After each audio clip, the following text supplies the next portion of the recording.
नमस्कार, राजू सिंह बोल रहे हैं सर। जी जी बोला जाए राजू। अभी आपसे हमारी बात हो रही है, शिक्षकों के अंदर भारी ऊहापोह है कि सरकार के द्वारा जो अकस्मात 20 तारीख को नियुक्ति पत्र बांटने का जो एपिसोड लाया गया है, क्या यह कानूनी रूप से शिक्षकों को फंसाने की सरकारी साजिश है या क्या है? इसी जानकारी को लेने के लिए हम आपको फोन किए हैं। आप अभी हमारे संगठन की ओर से केस भी देख रहे हैं। आप हैं हमारे साथ हाई कोर्ट के विद्वान अधिवक्ता मृत्युंजय कुमार जी। हम आपसे जानना चाहते हैं कि सरकार की क्या चाल इसमें हो सकती है सर? देखिए राजू भाई, हम लोग जो केस फाइल किए हैं माननीय उच्च न्यायालय में, उसमें हम लोगों का एक बहुत बड़ा पॉइंट है कि बिहार सरकार जो Bihar school exclusive teachers rule 2023 निकाली है, तो उसके रूल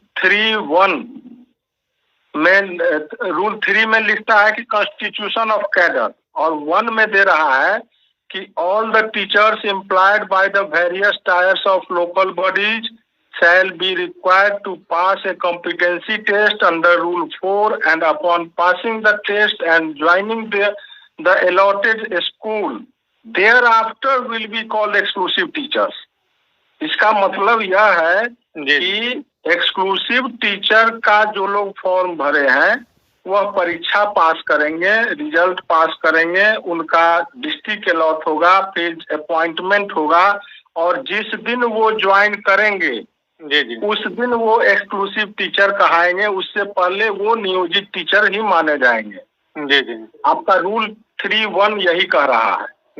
उसी रूल में आगे यह कह रहा है कि the local body teachers employed at various tyres of local bodies shall stand merged as a single cadre at the district level from the date of joining the allotted school as per the allotted district in the competency test.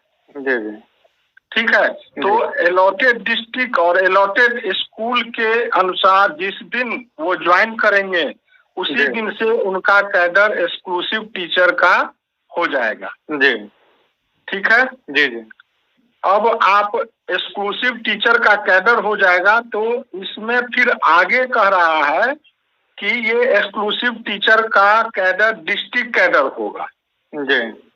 आपका जो district allot होगा उस समय state cadre मानते हुए allot किया जाएगा।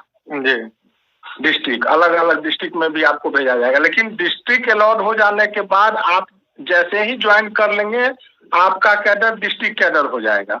अच्छा, ठीक है। तो आप अभी एक्सक्लूसिव टीचर बने नहीं है, ज्वाइन नहीं किया है, मतलब आप एक्सक्लूसिव टीचर नहीं बने हैं। आप जिस दिन ज्वाइन करेंगे उसी दिन एक्सक्लूसिव टीचर बनेंगे। अब आइए आते हैं कि सरकार जो अभी 7/10/24 को एक रिजोल्यूशन निकाली है वो ट्रांसफर पोस्टिंग पॉलिसी का।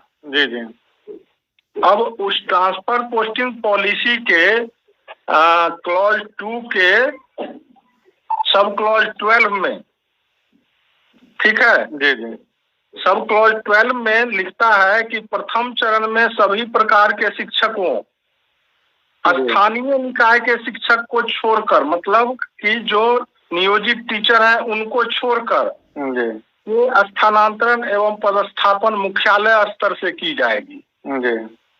तो अभी तो हम भाई नियोजित टीचर है ना, स्थानीय निकाय के शिक्षक हैं। तो हम पर तो ये एप्लीकेबल होगा ही नहीं जब तक हम ज्वाइन नहीं करते हैं रूल के हिसाब से। तब तक हम नियोजित शिक्षक ही हैं, नियोजित शिक्षक हैं, और रूल को सुपरसीड करके किसी का भी पावर नहीं है कि वो कोई रिजोल्यूशन या कोई लेटर नोटिफिकेशन निकाल दे। किसी पदाधिकारी को ये जुरिस्डिक्शन नहीं है। ठीक है। तो अभी जो भी लोग एक्सक्लूसिव टीचर एग्जामिनेशन पास किए हैं और जब तक ज्वाइनिंग नहीं होता है तब तक उन पर ये रिजोल्यूशन ट्रांसफर पोस्टिंग का पॉलिसी का जो रिजोल्यूशन ACS साहब निकाले हैं वो उन पर लागू नहीं होता है कानूनी रूप से। शिक्षकों के लिए क्या सलाह होगा सर इसमें? मेरा तो सलाह यही है कि भाई इसमें जब तक ज्वाइनिंग नहीं होता है तब तक इस पॉलिसी के अंतर्गत ट्रांसफर के लिए अप्लाई करना वो अपने आप में इलीगल होगा। मतलब आप इलीगलिटी को बढ़ावा दे रहे हैं। जी जी, मतलब जो लोग इसमें आवेदन नहीं करेंगे उसको सरकार जबरदस्ती नहीं भेज सकती है। अब जबरदस्ती करने के लिए कर सकती है, लेकिन उसमें कोर्ट को इंटरफेयर करना चाहिए और कर सकती है। कोर्ट जो है इंटरफेयर कर सकती है, क्योंकि जो भी ये रिजोल्यूशन में दे रहे हैं, अच्छा, वो माने पूरा कॉन्ट्रेरी है, कॉन्ट्राडिक्टरी है और आर्बिट्रेरीनेस क्लियर झलक रहा है। 22 तारीख तक जो है ये आवेदन करने की तिथि घोषित किए हुए थे विभाग, और 20 तारीख को ये नियुक्ति पत्र बांटने की जो बात कर रही है सर, इसके पीछे क्या कारण है सर? क्या चाहती है विभाग? इसके पीछे हमको जो लग रहा है कि हम लोग जो केस फाइल किए हैं, जी जी, तो उसमें हम लोग का यही ग्राउंड था कि भाई जब तक ये ज्वाइन नहीं करते हैं तब तक ये एक्सक्लूसिव टीचर नहीं होंगे। तो सरकार उस चीज को पीछे के जजमेंट में भी था, सक्षमता वाला जो केस हम लोगों का था उसमें कोर्ट का भी निर्णय था, जो परीक्षा पास करने के बाद भी नहीं जाना चाहते हैं वो नहीं जाएंगे, बने रहेंगे। वो ऑर्डर में भी है और एक्सक्लूसिव टीचर रूल के रूल 3 सब रूल 3 में भी है।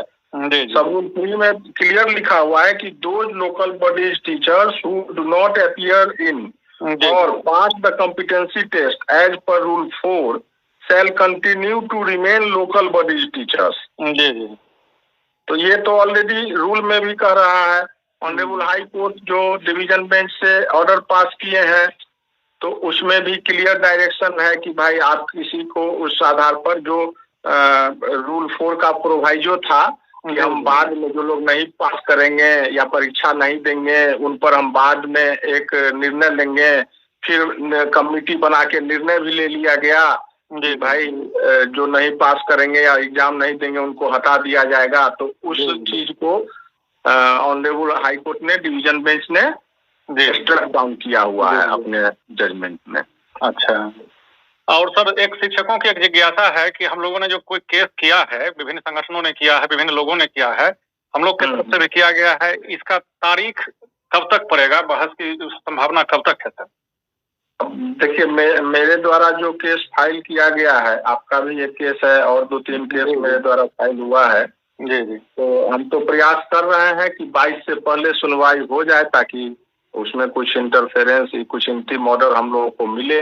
जी जी, अब बाकी तो हम लोग प्रयास ही करते हैं। जी जी, हम लोग तो काफी संतुष्ट हुए थे आपसे बात करके कि शिक्षकों की जीत इस मुद्दे पर अवश्य होगी।